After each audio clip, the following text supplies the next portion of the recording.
हरे Krishna. Shrimad Bhagavatam canto 4 chapter 30 प्रचेताओं के कार्यकलाप। विदुर ने मैत्रेय से जानना चाहा, हे ब्राह्मण, आपने पहले मुझसे प्राचीन बहिर के पुत्रों के विषय में बतलाया था कि उन्होंने शिव द्वारा रचे हुए गीत के जप से भगवान को प्रसन्न किया, तो उन्हें इस प्रकार क्या प्राप्त हुआ। हे बार स्तप्त राजा भरषद के पुत्रों ने, जिन्हें प्रचेता कहते हैं, उन्होंने भगवान शिवजी से भेंट करने के बाद क्या प्राप्त किया जो मोक्षदाता भगवान को अत्यंत प्रिय है। वे वैकुंठ लोक तो गए ही, किंतु इसके अतिरिक्त उन्होंने इस जीवन में अथवा अन्य जीवनों में इस संसार में क्या प्राप्त किया। मैत्रेय ऋषि ने कहा, राजा प्राचीन भरषद के पुत्र प्रचेताओं ने अपने पिता की आज्ञा का पालन करने के लिए समुद्र जल के भीतर कठिन तपस्या की। भगवान शिव द्वारा प्रदत्त मंत्र का बारंबार उच्चारण करके वे भगवान विष्णु को प्रसन्न करने में समर्थ हुए। प्रचेताओं द्वारा 10,000 वर्षों तक कठिन तपस्या किए जाने के बाद भगवान तपस्या का फल देने के लिए उनके समक्ष अत्यंत मनोहर रूप में प्रकट हुए।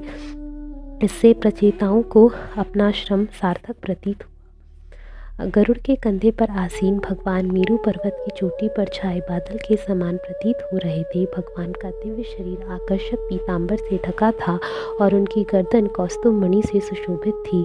भगवान के शारीरिक तेज से ब्रह्मांड का सारा अंधकार दूर हो रहा था। भगवान का मुख अत्यंत सुंदर था और उनका सिर चमकीले मुकुट तथा सुनहरे आभूषणों से सुशोभित था। यह मुकुट झिलमिला रहा था और सिर पर अत्यंत सुंदर ढंग से लगा था। भगवान की 8 भुजाएं थी और प्रत्येक भुजा में एक विशेष आयुध था।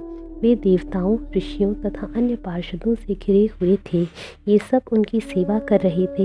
भगवान का वाहन गरुड़ अपने पंखों को फड़फड़ा कर वैदिक स्तोत्रों से भगवान की महिमा का इस प्रकार गान कर रहा था, मानो वह किन्नर लोक का वासी हो।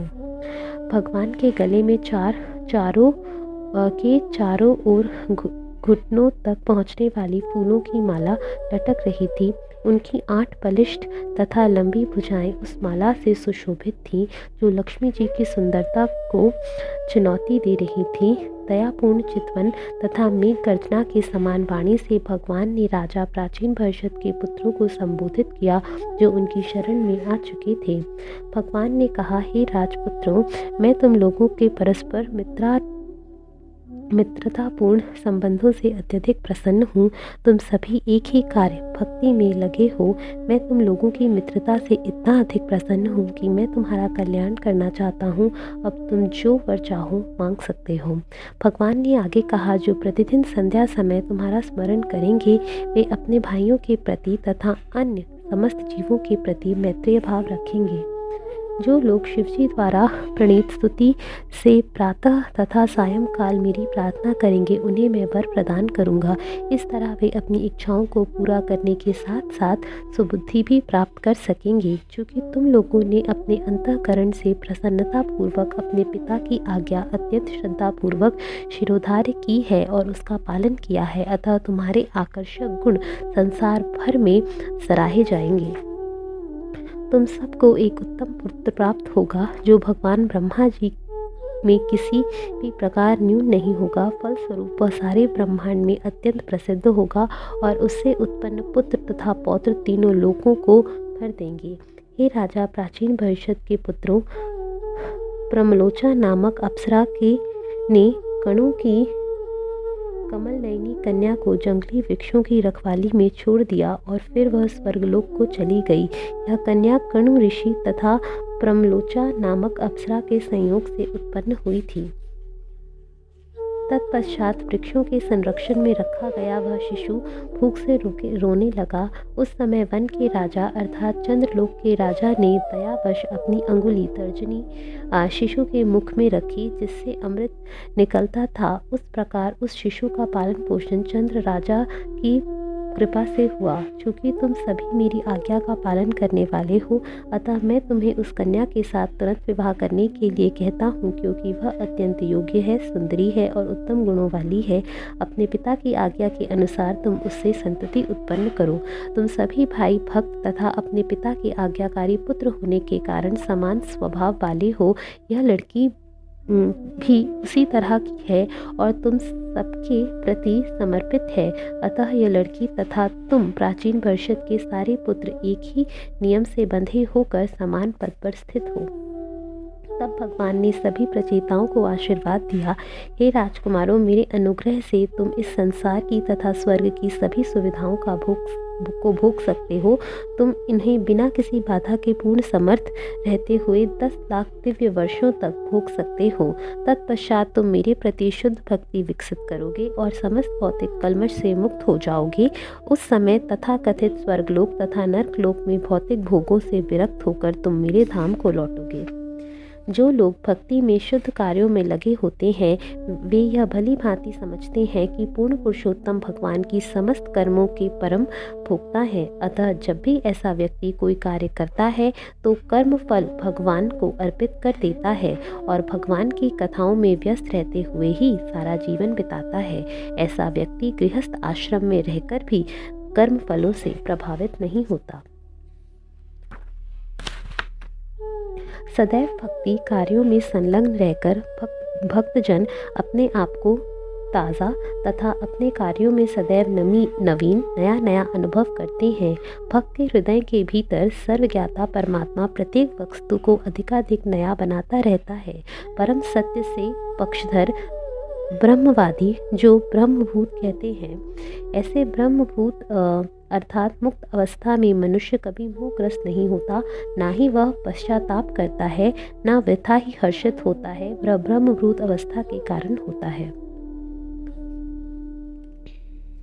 मैत्रेय ऋषि ने कहा, भगवान ने इस प्रकार कहने पर प्रचेताओं ने उनकी प्रार्थना की। भगवान जीवन की समस्त सिद्धियों को देने वाले और परम कल्याण करता है। वे परम मित्र भी हैं क्योंकि वे भक्तों के समस्त कष्टों को हरते हैं। प्रचेताओं ने आनंदा तरीके तिरेक से गदगद वाणी में प्रार्थना करनी प्रारंभ की। वे भगवान का साक्षात दर्शन करने से शुद्ध हो गई। प्रचेताओं ने कहा, हे भगवान, आप समस्त प्रकार के क्लेशों को हरने वाले हैं। आपके उदार दिव्य गुण तथा पवित्र नाम कल्याणप्रद हैं। इसका निर्माण पहले ही हो चुका है। आप मन तथा वाणी से भी अधिक वेग से जा सकते हैं। आप भौतिक इंद्रियों द्वारा नहीं देखे जा सकते, अतः हम आपको बारंबार सादर नमस्कार करते हैं। हे भगवान, हम आपको प्रणाम करने की याचना करते हैं। जब मन आप में स्थिर होते हैं तो यह द्वैतपूर्ण संसार भौतिक सुख का स्थान होते हुए भी व्यर्थ प्रतीत होता है।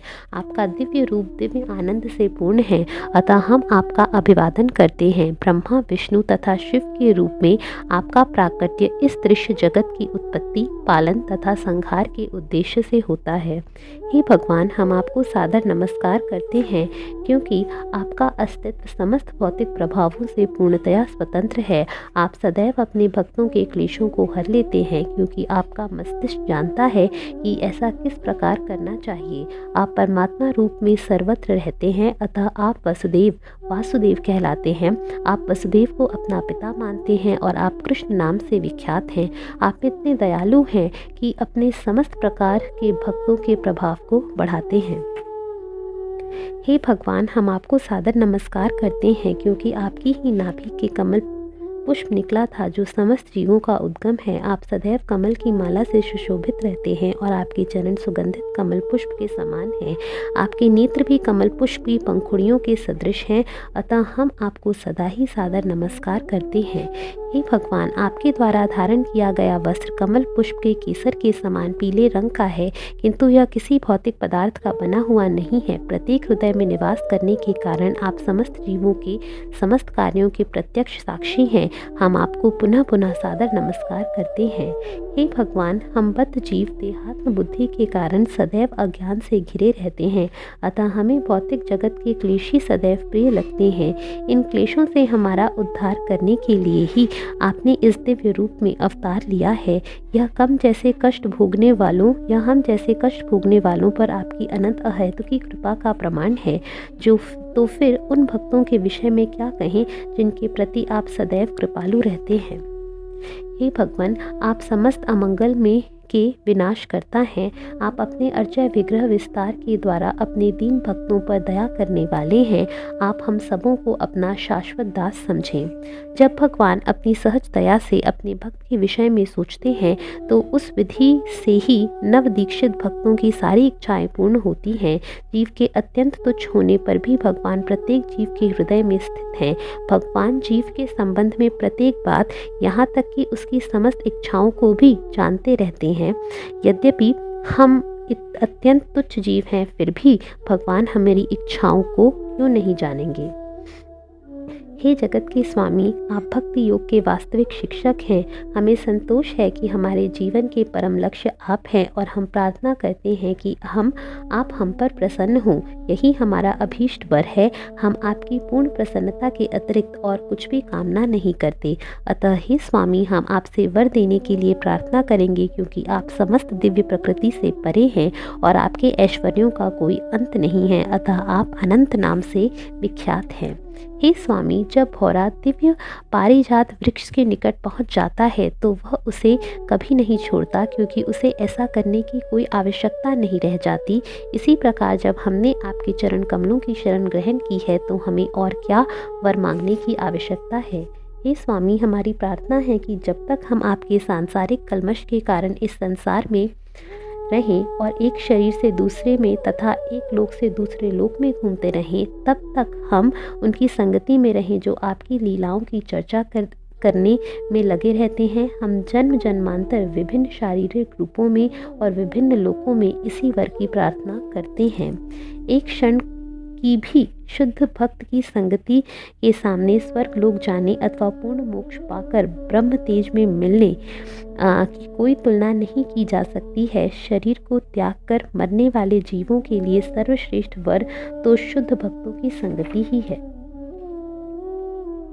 जब भी दिव्य लोक की कथाओं की चर्चा चलती है, श्रोतागण भले ही क्षण भर के लिए क्यों न हो समस्त भौतिक तृष्णाएं भूल जाते हैं। यही नहीं, आगे से वे एक दूसरे से ना तो वैर करते हैं, ना किसी कुंठा या भय से ग्रस्त होते हैं। जहाँ तक भक्तों के बीच भगवान के पवित्र नाम का श्रवण तथा कीर्तन चलता रहता है, वहाँ भगवान नारायण उपस्थित रहते हैं। सन्यासियों के चरम लक्ष्य भगवान नारायण ही हैं और नारायण की पूजा उन व्यक्तियों द्वारा इस संकीर्तन आंदोलन के माध्यम से की जाती है जो भौतिक कलमश से मुक्त हो चुके हैं। वे बारंबार भगवान के पवित्र नाम का उच्चारण करते हैं। हे भगवान, आपके पार्षद तथा भक्त संसार भर में तीर्थ स्थानों तक को पवित्र करने के लिए भ्रमण करते रहते हैं जो इस संसार से भयभीत है। क्या ऐसा कार्य इन सबके लिए रुचिकर नहीं होता? हे भगवान, हम भाग्यशाली हैं कि आपकी अत्यंत प्रिय तथा अभिन्न मित्र शिवजी की क्षण मात्र की संगति से हम आपको प्राप्त कर सके हैं। आप इस संसार के असाध्य रोग पर का उपचार करने में समर्थ सर्वश्रेष्ठ वैद्य हैं। हमारा सौभाग्य था कि हमें आपके चरण कमलों का आश्रय प्राप्त हो सका है।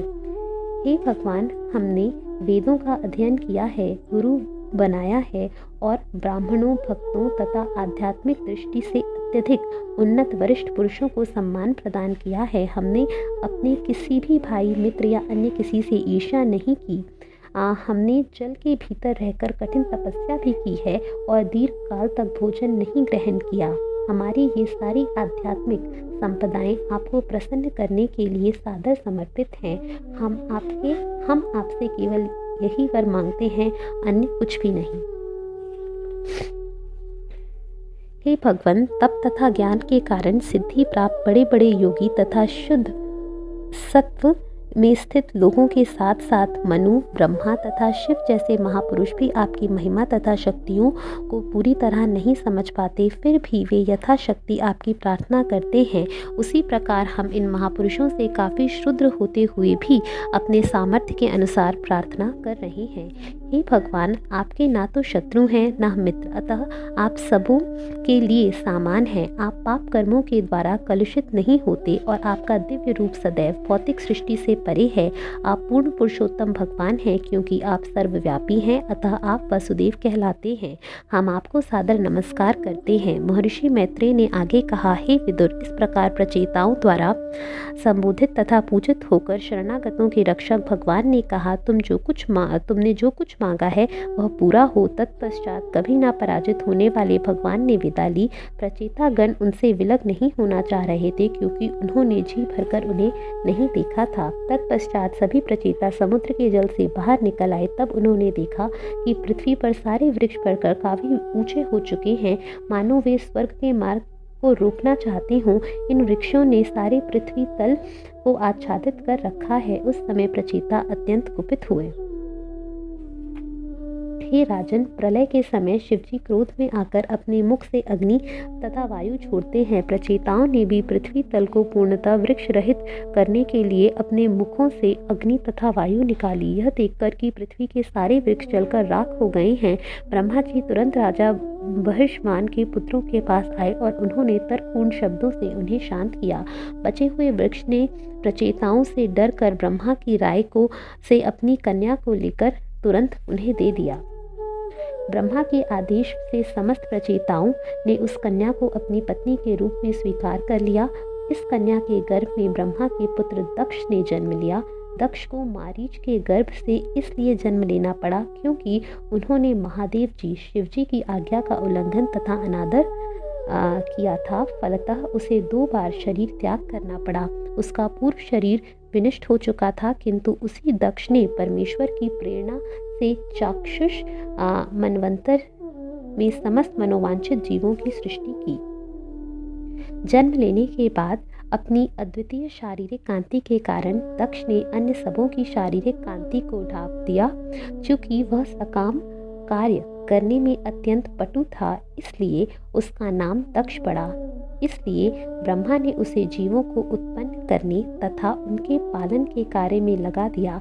समय आने पर दक्ष ने अन्य प्रजापतियों को भी उत्पत्ति तथा पालन के कार्य में नियुक्त कर दिया। हरे कृष्णा।